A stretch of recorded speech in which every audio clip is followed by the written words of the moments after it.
So welcome to GameGO, a podcast where we talk about video games and whatever else we want to talk about. We are your hosts. H8BitHero and Sonorith, who's rudely interrupting me. Yeah, I was during very excited. My very professional intro. Whatever else we're talking about is the key phrase there, because I want to start this off with a new segment we're calling Whatever, Etc., where we actually do talk about whatever we want. Stuff that might be nerdy but not necessarily video game related. And this week I want to talk about Wonder Woman. If you haven't seen the movie, it's awesome. Like, I went into it knowing that it was getting good reviews, only mildly interested in the movie itself, though, and I came out, like, completely blown away.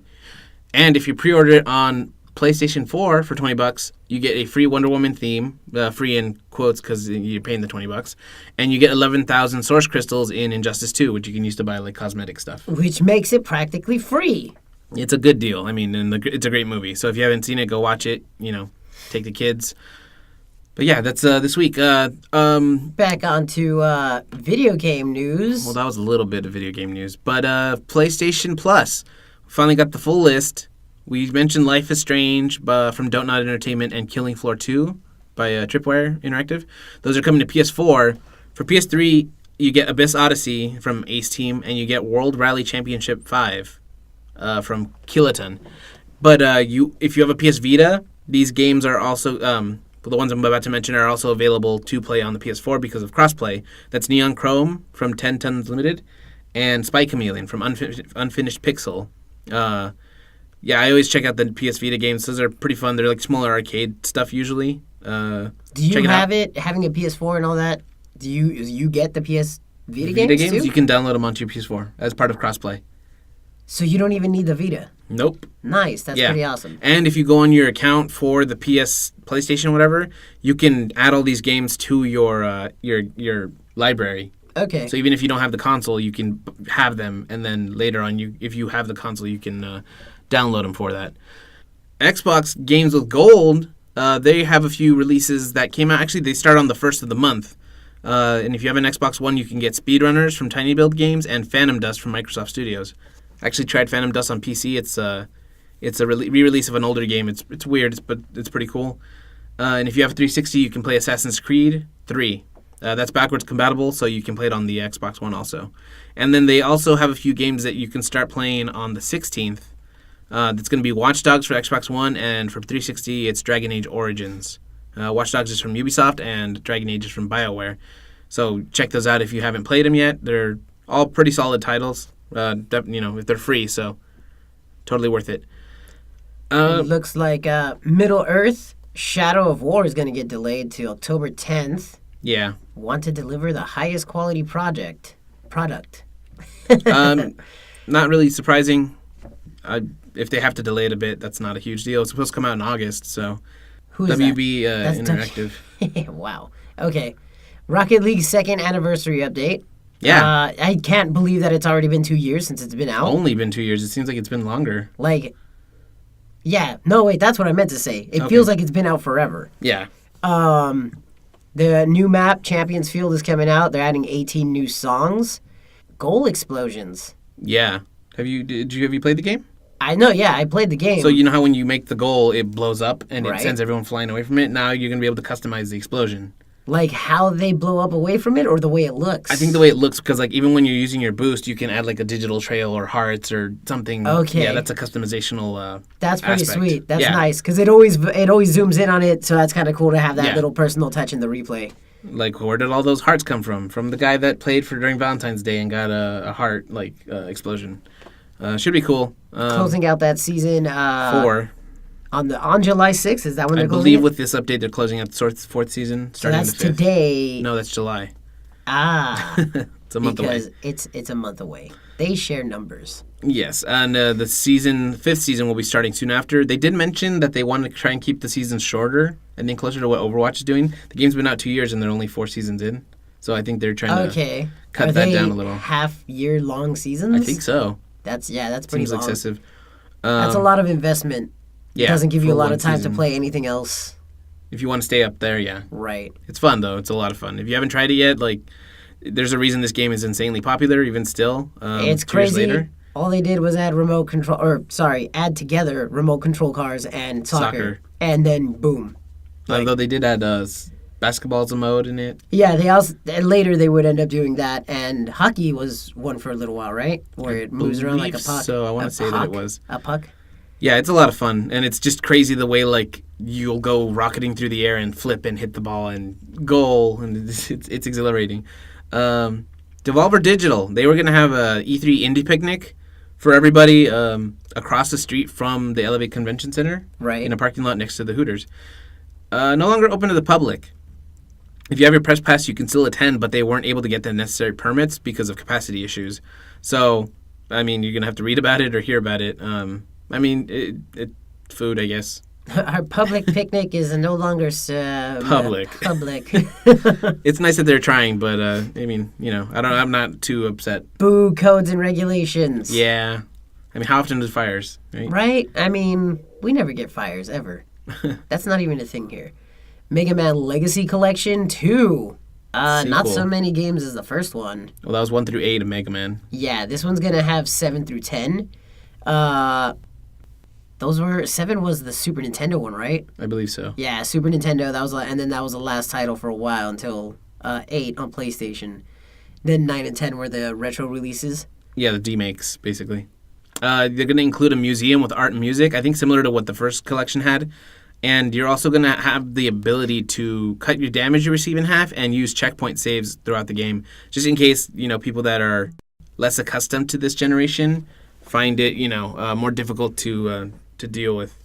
And it will be releasing digitally for $19.99 American. Only $20 for, what is that, 5 classic games? 4 games.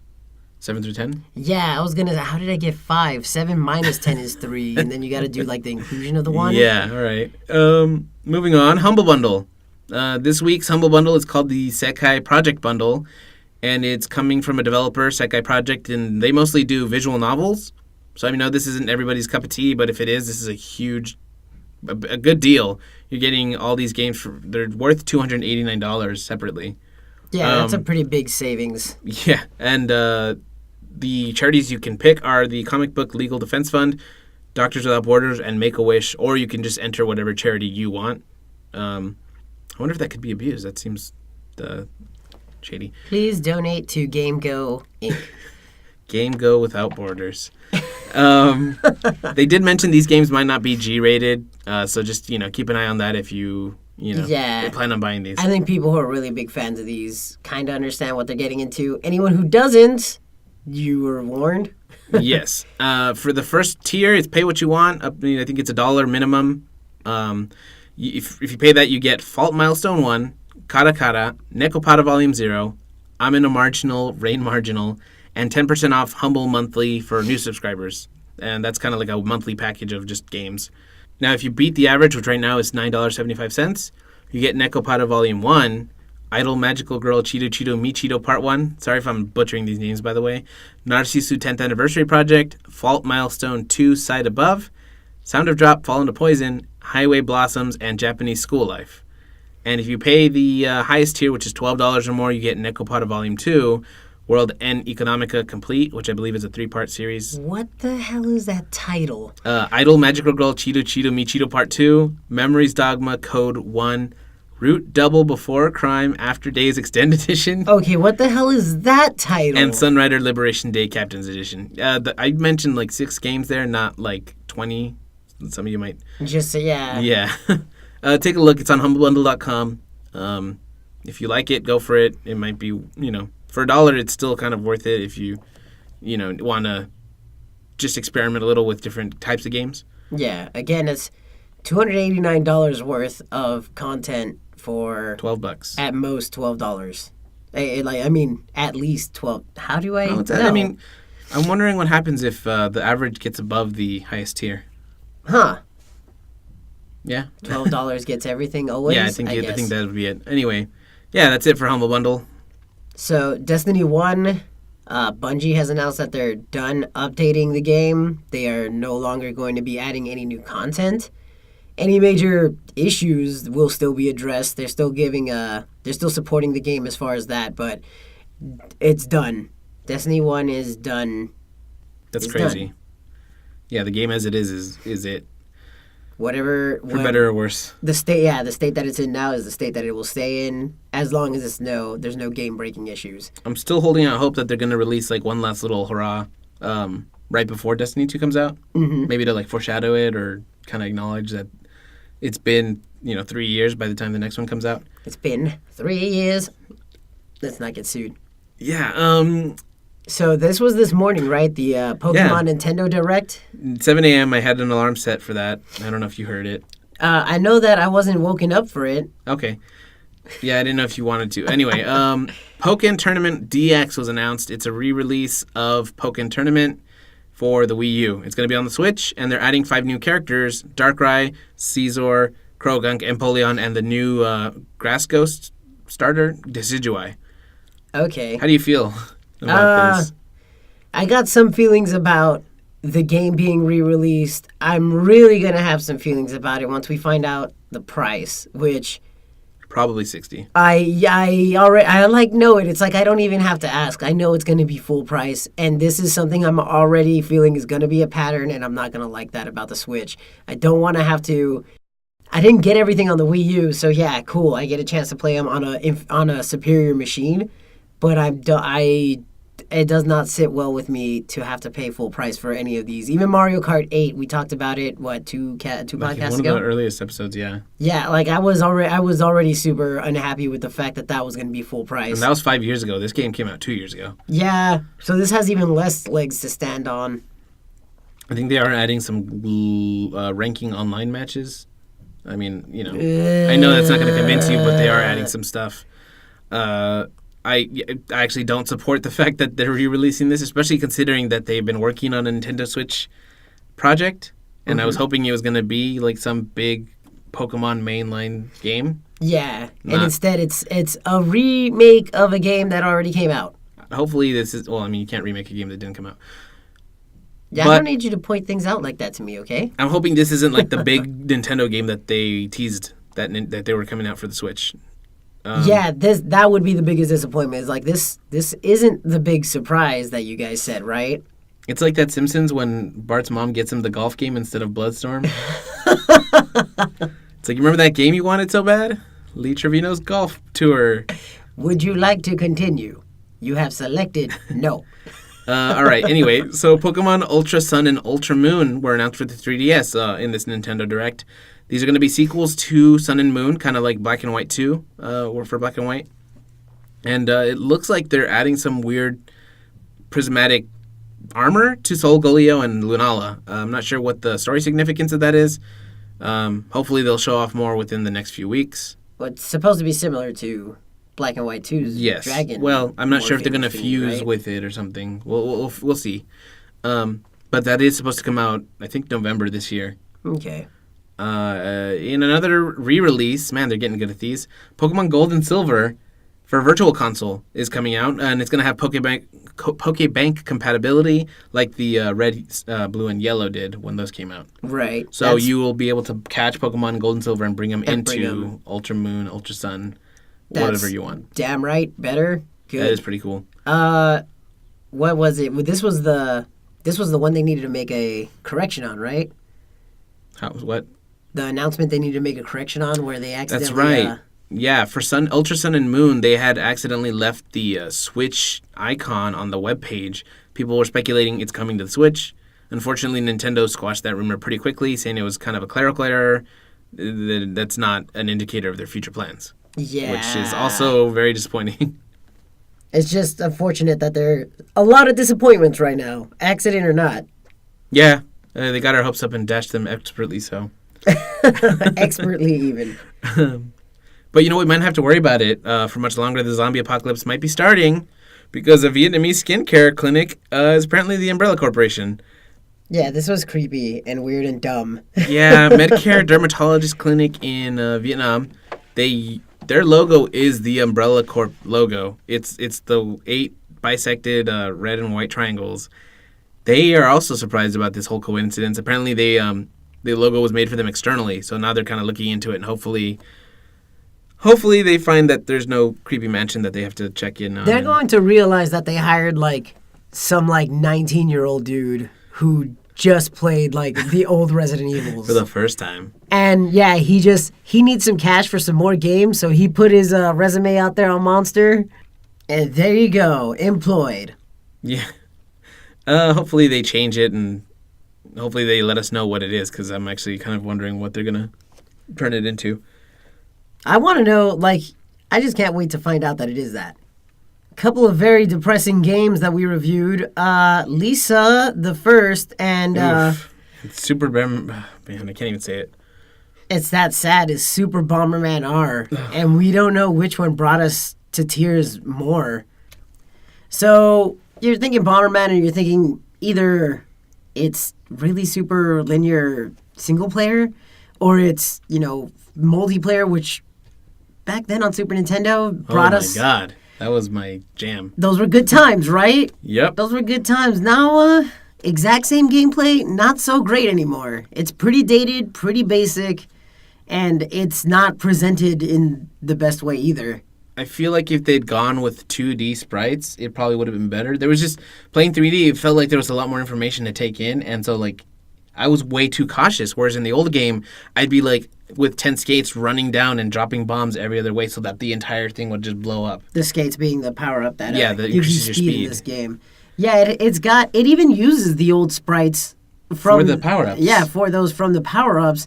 So it's kind of weird that they took that and, I don't know, just the redesign of these graphics using the old mechanics, it didn't go so great together. And the voices that go with these graphics. These are really bad. Let's say the best thing about this game is the music, and the music isn't all that great. Yeah. It just is the best thing about the game. The music, Yeah. I'll give it maybe a 6 out of 10. It's setting the bar real low and nothing surpasses it. It's... Yeah, there's cutscenes that are really unpolished, and I didn't notice this, but Hate did, that they invent a language that they don't really ever explain. There's characters that pop up every other scene. Yeah, at first Sano saw it and he thought Japanese characters. I'm like, no, really look at them. And then, so you got your character speaking in English or Japanese, whatever you want it in. You got the actual subtitles of that in English or Japanese. Then you have this weird, just every time somebody starts a set of lines, a bit of their dialogue, yeah. When the tense changes, then this other weird speech bubble comes out of whoever, the head of whoever's talking, but it's in their own, Bomberman language. So I don't understand who the hell is that supposed to help out. Who is that presented there for? Is a fictional Bomberman character going to be playing through this game and read, oh, hey, that guy just said that, even though I also understand the language that he's saying because of the subtitles that are there anyway? Yeah. Knowing that this was going to be a video, I can't see any necessity for putting those speech bubbles in there for any reason. Yeah. And all the scenes, it reminded me of those really cringy anime moments where the characters are being silly or yelling at each other. All the cutscenes are like that. They are doing that really bad, that acting. I need you to be a adorable little freaky animal that transforms into a ship, kind of adorable. Hi, this is me, and I have a bomb and it. That kind of cringy mother effing. Yeah. Who hires these people still? These are not good voice actors. This was terrible voice direction even as well. Nobody really knew exactly what the end product of this thing was supposed to be. There's a lot of weird ideas that are kind of juxtaposed together. Some of this stuff, you could snapshot it and it'll look like those early memes, back from when the frog on the tricycle. Pepe? Frog on a tricycle. Oh, on a tricycle. Oh, that's right. The boy. Frog and Toad or whatever. It's just stupid, random things put together, all juxtaposed, except just make them storytelling elements that have nothing to do with each other. And you could take a snapshot of any of these and have it turn into a meme like that. They're just so absurdly put together, it doesn't make any sense. This is Konami's first Bomberman game. But it's not their first game. Acquired... Yeah, no. Although my point is, it didn't feel right either playing the multiplayer. And they acquired Hudson 5 years ago. But there hasn't been a Bomberman game for a while. They haven't done anything with the property. Which is why it's so frustrating that this game ended up so, like, not Bomberman. They acquired Hudson. They could have, if they still had the people there, they could have consulted them on this whole thing. Right. And it just didn't. It's been like 7 years since a Bomberman game came out on a console, and on a new console like the Switch. This is like a launch title. It was a launch title, Yeah. right? Yeah, I was gonna say semi-launch, but it was a launch title, full on. Yeah. And it's a disappointing one. I don't want this game anymore. I regret getting it. Yeah. I mean, maybe with 4 people it's fun, but I don't want to. I'm not willing to wait to find out. Nah, me neither. It's maybe to be a little bit clearer. I like what's in there functions. The game is still a solidly built game, but things are dated and the mechanics don't exactly match up to the way they used to. Being in 3D, I think the characters have a little bit too much free space to move. They're not restricted to just grid spaces, Yeah. whereas some other important game elements are. And it's kind of weird to have that disconnect between your main characters who can travel freely along these grounds, and then the bombs are still stuck to their grid spaces. This actually reminds me of Bomberman 64, I think.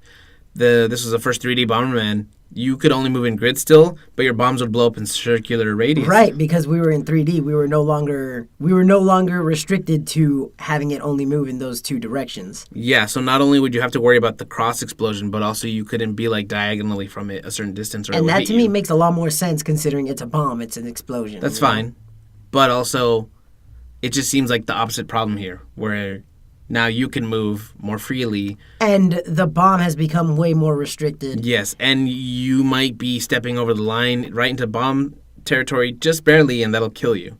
It just... As opposed to before where you could tap up or down and you're going to move a set number of pixels away or towards the explosion. Yeah, it doesn't feel like Bomberman. It's really a disappointment. Yeah, and just especially considering right now the Switch library is super shallow. I know that it's just launched only so little ago, but I mean, it's definitely stronger now than when it started. yeah, A lot of indie titles. I think that's one of the problems is that that's where the strength is right now, is in the indie titles and not in any of these. I mean, like I said a few times, Zelda I think is worth getting the console for alone. You already have Zelda though for Wii U, so you're not going to get it. But yeah, indie consoles are definitely what's going to tide you over till the next indie titles. Yeah, until the next titles. major release. So ARMS is coming out soon. Splatoon, but until then you have a few games that'll keep you occupied. Which Yeah. I don't think that's a problem. Also, considering we grew up playing the older Bomberman games, new generation might enjoy this. They're not used. They don't have that expectation. They don't have the standards. Right. And They're going to also come in with fresh eyes, yeah. and that might be fun to them. we're pretty critical. They might enjoy the more cartoony characters, the exaggerated emotions and acting, or in certain cases, it's just very dull acting. But that's something to keep in mind. Maybe get this game when it's $20. Yeah, that's all I have to say about it. Yeah. If you want to try it out, I'd definitely wait till it drops in price. Rent it. If there's anywhere to rent it, I don't know anyone that's doing like. The cartridge rentals, right? Yeah. In any case, yeah, that's our take on Super Bomberman R. Let's Would get, not recommend it. Yeah. But if you want to try it, hey, maybe you're nostalgic for Bomberman and you'll get something out of it that we did not. Yeah. Now let's talk about something a little more uplifting. Lisa the First. You said uplifting. Yes. Yeah. So recently went through Lisa the Painful, thinking that it was the only game in the series. Find out it's a trilogy. Went back and we did Lisa the First on our live stream. You can watch that on our YouTube.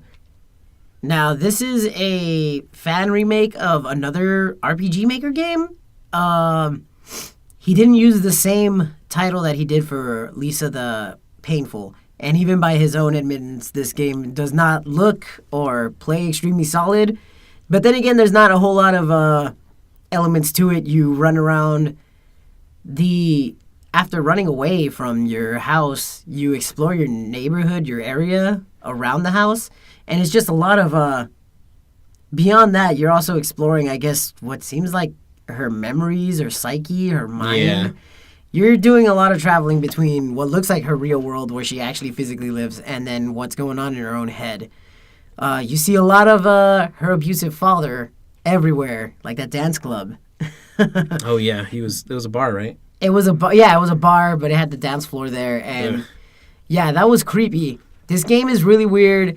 If you don't know about the Lisa trilogy, it's just it's made by Ding-a-ling? He calls himself Ding-a-ling. He changed the name, and he's something Austin Jorgensen, I think that's his name. Oh. Have to look that up. But great game, Lisa the First, top-down RPG. A lot of comparisons as far as movement to Earthbound, and the graphics look not so great. It's very simplistic, like we said. It's an RPG Maker game, but it's not like. Sorry, Lisa the First or Lisa the Painful was also an RPG Maker game, but that game got some more polish as far as the graphics. Yeah. This game looks like it's straight just borrowing assets left and right. Story is very dark. It has very, very mature subject matter. It basically is going through the abuse or what goes on in the aftermath of someone being abused sexually, and you are playing as a little girl. I don't know exactly what age, but she is a little girl. And yeah, the game it doesn't do a whole lot to you're not going to be sympathizing or learning anything new about trauma survivors. It's not really going from that angle. It is just a dramatic story. It is kind of commentary on like, hey, this kind of lasts in a person like that forever. Yeah, she literally cannot escape her abuser. Mm-hmm. Every memory she has that's even kind of pleasant ends up being tainted by turning into him. It's pretty sad. Right. Whether that's like something that he wants to say, like if that's a message he pushes and hey, don't be creepy assholes, or if it's just, just part of the story, which it seems like it could go either way. It just was really shocking, I guess, at first, but also not terribly done. It's not so... Lisa the First isn't so great, but what it ends up leading up to in Lisa the Painful, and now we started Lisa the Joyful a little bit, it all is working out to be a really great and kind of, do I want to say emotionally gripping? Because, I mean... Yeah, it feels like a punch in the gut. It does. Every time you learn some new story bit and you're going through the chapters of this game, you start feeling more and more for not just Buddy and not just Lisa, but you start feeling for the characters around them too and start feeling pity for them. This game, it seems... Or in Lisa the First, it seems like everybody but Lisa is a bad guy. I mean, Lisa's not even a good or bad guy. She's just trying to get the hell away from her dad. It's kind of anti-hero-ish. But, yeah, there's a lot of weird, creepy things. Like, somebody tells you to go to some secret path behind a cement house, and there you're given a banana by a guy. At some other point, somebody gives you a weird mushroom, and it's all like... It is all supposed to be very... creepy, phallic, suggestive mementos and items. What sucks is that some of the stuff, you just go and walk and you get the item and it doesn't seem like the item does anything else afterwards. It's just, yeah, you got that when you went to that basically you went to that back alley and some stuff happened there. It never shows anything happening to this girl, but the implications are there. It's a very, like, I'm not into RPG Maker games. I don't really go on I don't go out looking for other titles made in this format. But this game caught my attention, and I needed to check it out. I suggest you do too. Be prepared emotionally. It's dark. There's a naked sprite. There's a naked sprite of a dude, like presenting himself in front of a girl. Yeah, it's really disturbing. It goes places. I do suggest it. I will say though, the music is like crazy good. There's some weird sound effects. One guy just every toilet you observe is. It was pretty popular in the stream. I was ready to get serious about the music, and then you said that. But no, the music, I don't know what he does. it just kind of like works. The rumor is that he used a trial version of Fruity Loops to make all of the music between these games. Okay. Yeah, I figured some of it to be just RPG Maker in their Default? libraries. Yeah, Okay. but it seems that all the music was done by him. Yeah, no, it's great. It definitely fits the game or games in the trilogy really well. But I mean, everything about it just kind of fits together, and it creates this really sad story. So if you feel like having an emotional day, we beat it in like an hour. Yeah, at least of the first, just about an hour, a little bit more over an hour. And that's because we were struggling on one part. We kept on having to go back. There's 2 quote-unquote endings. It's basically just an alteration of which way you go, isn't it? I don't know. We didn't see the first ending. We only saw the second one. No, we saw both endings. Did The end, the blank the end screen is one ending. And then that second thing that we went back to. All right. So keep exploring. There are 2 endings, yeah. Yeah. Anyway, yeah, it was good. Definitely worth the. Was it free? Yeah, that game was free. Okay. Just do a search for it, and it's on a couple of forums. Nah, it's not pirating it. Just it's out there. It's a RPG Maker game. So yeah, it's out there. Yeah, you should check it out. So this coming week isn't particularly busy. There's only a few games that are really coming out that are noteworthy at all. By the time you're listening to this, should be Wednesday, June 7th. Perception is coming out on the PS4. It's already out on PC, but it is will be releasing on the console, and it's from Deep End Games, and it's about a blind girl who uses like echolocation to explore her surroundings. She's Daredevil, Basically, but a girl. Yes, and then Thursday, June 8th, you're going to be seeing Warhammer 40k: Dawn of War 3 from Relic Entertainment. That's going to be out for Linux and Mac. It's already out on PC. Wonder Boy: The Dragon's Trap is coming out on PC. That's from Lizard Cube. That's already out on Switch, so if you played it there, you're not really missing much, or it's not news to you. Goner is a Switch game coming from Art in Heart. That's a game I want to play. Yeah, it's a roguelike where this little blob dude is just shooting massive cannons at people. It looks crazy. It looks pretty nuts. It's got some interesting elements that you can pick up from the just watching it. Yeah, the art style looks pretty cool. And Shantae Half Genie Hero is coming to Switch. That's from Way Forward Tech. One of my favorite franchises there. Really? I've never played. Shantae is fun times. It's Metroidvania, a little bit lighter on it. The humor, I like it. I love their humor. Cool. Friday, June 9th, we're getting Dirt 4. That's coming to PC, PS4, and Xbox One from Codemasters. And Colat is coming to Xbox One from Imogen Pro. I'm not sure. IMGN.pro. Yeah, they don't have vowels in there. In the first part. Imagine they professionally pronounce it that way. Stop. Okay, Tuesday, June 13th. The only notable release is Cars 3 Driven to Win. Everybody's going to be on that. It's coming to current and last-gen consoles. That's Wii U, PS3, Xbox 360, and Switch, PS4, and Xbox One. And that's coming from Avalanche Software. They're also the ones that did Disney Infinity, I believe. So, subject of the week, topic of the day, big old topic opinion thing of the day. A lot of very similar games have been coming out since we've gotten tools that make it a lot easier for anybody to go ahead and make a game.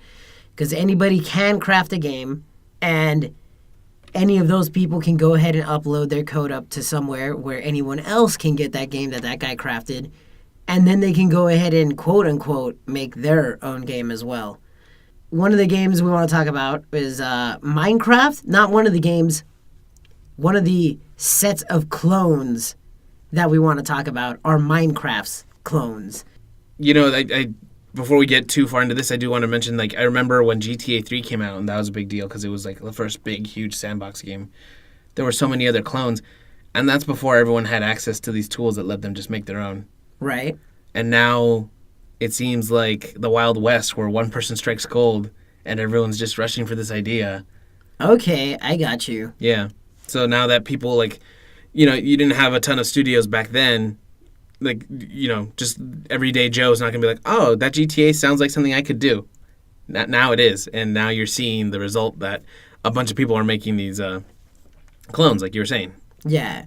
It's great that Steam had the Project Greenlight thing going on before, and it's great that Greenlight's dead today. Oh, it dies today. Well, maybe this project is just as, or this topic is just as dead. I don't think it will be. They still have something in the works that's going to be similar, probably better refined. Because I was going to say that it's great that Steam lets, I don't want to say just anybody, but whoever, went through the work of at least getting a runnable application sometimes up on their servers for everyone else to see and for everyone else to, for it to be exhibited to everyone else. Where, you want it to be. I made a game and I want the world to see it. Steam, will you put it up? Steam's like, yes, we'll put it up. And that's been great, except for the fact that this started happening, okay? Start looking, if you can do a Google search for just Minecraft clones, and you can have a list come up that is titled that. And it's not an automatically generated one. It's somebody just had a list of Minecraft clones, because that is a thing. Minecraft however you see it, if you see it as a toy, if you see it as a game, whatever, it was is the big one that did what it's doing and made it, universally, it serialized it. It was a GTA 3 of... it was the GTA 3 of those voxel building things. Games. Then... Terraria. Everyone who... just anyone with any aspiration to make a game at all decided, I'm just going to make Minecraft again. And so a billion of those came out. Signs of Life, Dig or Die, King Arthur's Gold, Kriya, Edge of Space, Planet Centauri. These are a couple of them that we had put up there. And just looking through their freaking Steam pages on the screenshots on their Steam pages, you can easily mix any one of these up for another, so long as the only differentiation being like, oh, those were pixelated and those aren't. Yeah, the gameplay is almost the same. One of them, Dig or Die, adds some minor tower defense stuff, which, if you're playing Terraria, there's already kind of that stuff where at night you get attacked by monsters, so you have to kind of basically either hole up or just build up some defenses so that you'll be safe. In King Arthur's Gold, it's got like a Home Alone vibe to it, again, where you're defending yourself from other people or, I think, computers. Kriya, they took Terraria and added a talent tree to the game. Edge of Space is Terraria in space. So is Starbound, actually, but I heard that one's actually good. And Planet Centauri, we saw one review or one comment saying that it's going to be a good clone. And that in itself says a lot about the state of this genre. Oh yeah, no, this one's gonna be really good at copying that game we actually liked and then I guess being its own thing. But it will be a good clone is a horrible praise for anything that is supposed to be original. Yeah, they say imitation's the sincerest form of flattery, but that's if you can actually imitate it. These games don't always succeed at that. Yeah. And then even then, like, you already have this older game that does it, so why are you just gonna buy a new game that does it in a worse way? Is like, okay, cool, that's great, Bob. I like your first models that you've ever made. It's cool that they're animating in this, but there's still Minecraft out there. Yeah. And then this is speaking as someone who has probably put an hour in his life total into Minecraft. I'm not a fan or a defender. It's just, this is ridiculous. This became a big thing. It became a genre that I confused for one game. I don't know that I could say it any better. Is that this? I thought like 7 of these games were the same game, and it turns out no, those are 7 different people who think they have better ideas than each other. Which honestly, if they pulled together and worked on one game, that might be good. It might. Who knows? It might. At the very least, they'll get together, realize, oh, none of our ideas are original, and then go back to playing something. I don't know, get some form of inspiration for something else, because everyone else wants to do what you're already doing, what has already been done. Hopping back to King Arthur's Gold, one of the quotes we found from a user named Mercenary Leader, one of my all-time favorites, pulled about 300 hours into it about 2 years ago. I guess I took a break because I got CSGO. I came back in the community that I once loved so much, ... It's just... He's expressing his, it's a simple shell of what it used to be. I found maybe one server that had a decent amount of people, too bad. This is a symptom? A cause? I don't know exactly what words I should use, but when all of these games come out in this amount, in this great amount, and this quickly, not a lot of people are going to stick around for too long on any of them. And what he's saying is going on a lot of the other ones that age only about a year to 2 years. They're not that old, but their servers are already dying and they're full of just buttholes. Like he said, one of my all-time favorites. He left because the community is now not so great anymore. I found one server that had a decent amount of people. Yeah, so it looks like the game's a ghost town now. I don't know if Terraria is just still booming, and I imagine that it is, considering like this is where it all stemmed from, or most of it stemmed from. I don't know. There's too much. They're almost literally a dime a dozen now, where you're gonna turn and you're gonna see 3 of these games, and unless you can really innovate, I don't know if you need to make another of the same thing. One thing we didn't write this one down, but another thing that really sucks about these is how terrible, how do I say this? Just the dollar value for these games is just completely randomized per title. Some of these are free, some of these are still in early access, some of these are done, but all of them have really weird pricing going away from the Minecraft clones. They're DayZ clones, okay? Plenty of those. The best one here is free. Unturned? The Unturned. The Unturned is a free game that is a quote-unquote still in early access. Very positive. It's one of the few that has that combination on this list of being free, having very positive, and being throughout, both recent and overall reviews. H1Z1 is one of the main games that started this whole cloning fanatic, and even it has mixed reviews, and you have to pay for that one. On top of which they even split it into 2 games, one of which is a King of the Hill type game, like PlayerUnknown Battlegrounds, which also sounds like it's going to be another clone fest. Uh-huh. You already have Ark, already has their own King of the Hill version. It feels like we're going to see a lot more of these types of games. Right. These kind of things, they become signs that these markets are getting a little bit too flooded. There's no way to tell which one of these are actually good, which one of these are going to be worth your time, which one of these are going to be worth your money. Especially on Kickstarter, like where they're asking for money before the game's out. The Stomping Land was a survival game set in the land of dinosaurs. This one got over 100,000 on its Kickstarter, which was well beyond its goal. That game came out and got removed from the Steam store. People paid, they're not getting their money back. Whereas, like I said, Unturned, free, go play it, very positive reviews all around everywhere. You have other games like The Forest, very positive at $15. That's great. The Rust has been out since 2013 and still calls itself early access. That's another thing too, is these guys just, it seems like early access is a nice excuse for we don't know when it'll be finished. Maybe we'll stop. Maybe we're just not that interested in this project. Play test the game for us. But basically, early access, cool. Buy your ability to beta for us. That's the one of the worst things. I used to be a QA tester. Yeah, whoever said let's fire these guys and make people pay us to do this.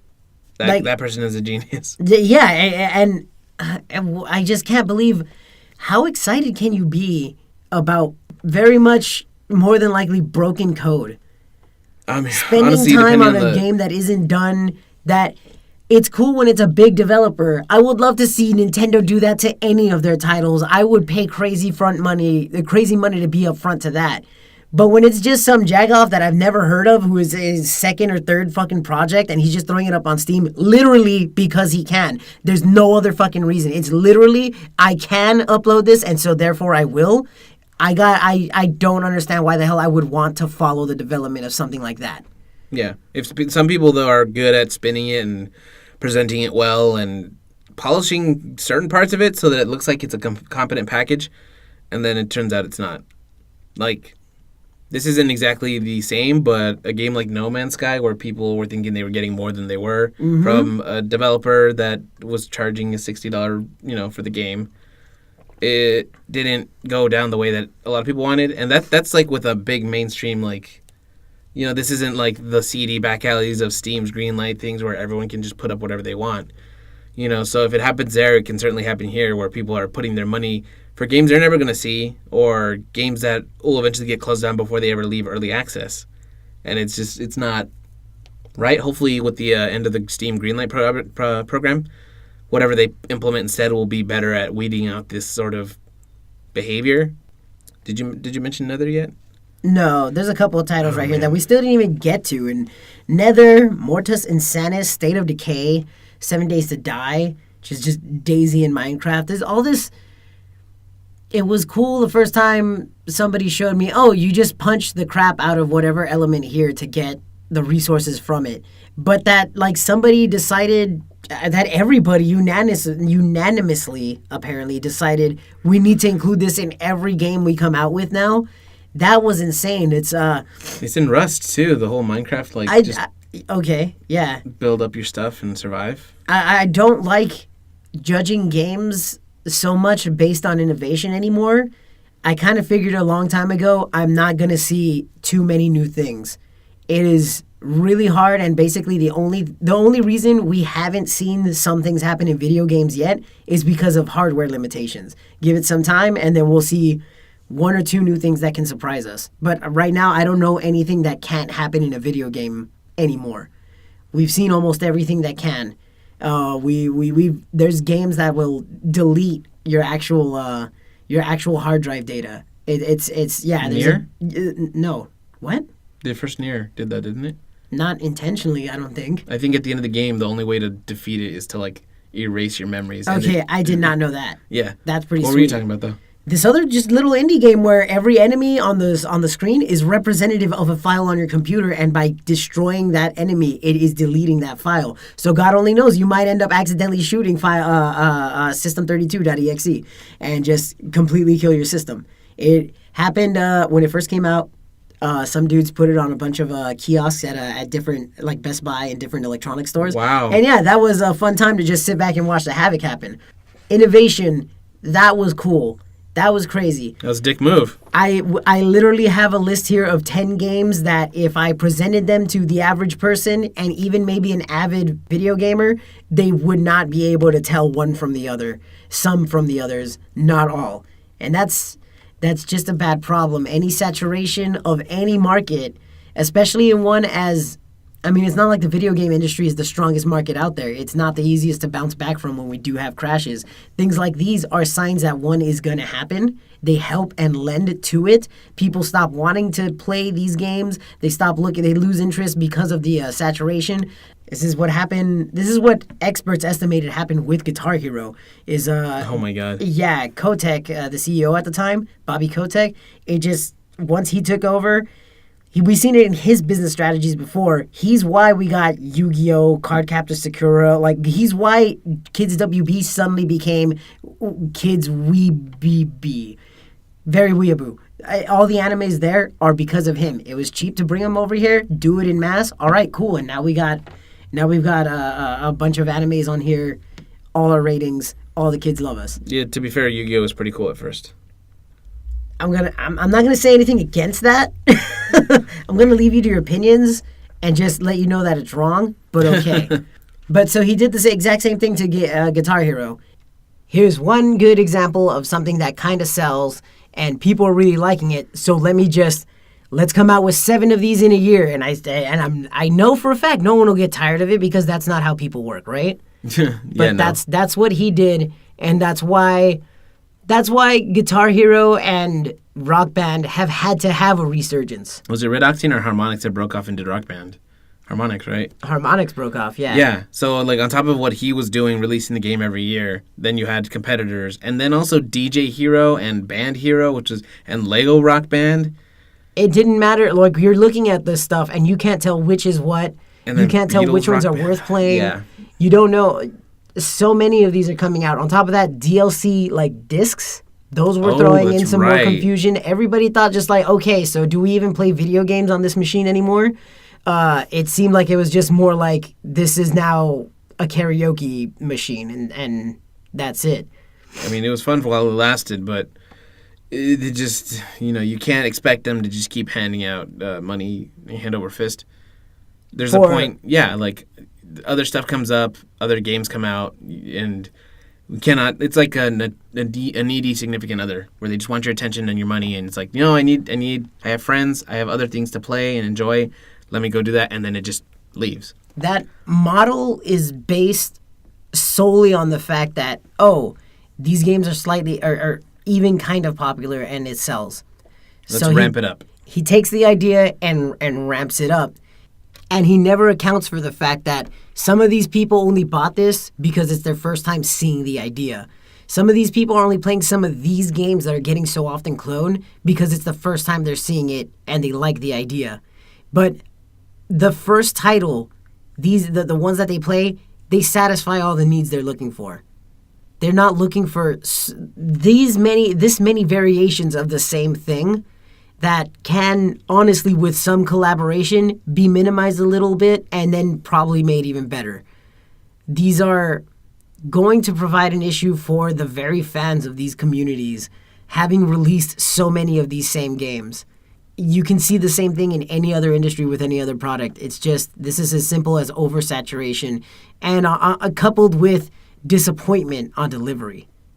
I do want to point out that we are older gamers who've been playing for a while, and that for somebody who's younger and jumping into like video games at 10 years old, 5 years old even, like in this day and age, this is like being a kid in a candy shop. And which is not necessarily always a good thing because they get sweet tooth and have to rip those teeth out. Yeah. But now kids have more options than ever to find a game that is just for them. Like, I think Terraria is fine, and I don't need any of these clones. But if some kid thinks that Kriya, because of a talent tree, is way better, then that's more power to them.